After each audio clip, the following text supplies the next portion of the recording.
సమంతని ఈ గెటప్లో చూస్తుంటే అచ్చం యువరాణిలాగే ఉంది కదూ. ఇంతకీ సమంత ఈ అవతారం ఎందుకెత్తింది, ఏ సినిమా కోసం ఈ గెటప్ వేసింది అనే అనుమానం కలుగుతోంది అందరికీ. మహానటి సినిమా షూటింగ్ మొదలైపోయింది. కానీ ఈ సినిమాలో అమ్మడు జర్నలిస్ట్ రోల్లో కనిపిస్తుందని వార్తలు వచ్చాయి. కానీ ఈ గెటప్ చూస్తుంటే అలా కనిపించట్లేదు. చక్కగా చీర కట్టుకుని తలను అలంకరించుకుని ఒక రాకుమారిలా కనిపిస్తోంది.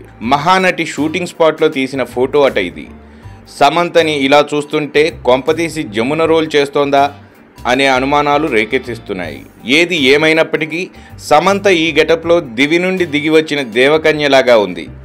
ఆ చీరకట్టు బొట్టు అభిమానులని ఆకట్టుకుంటున్నాయి.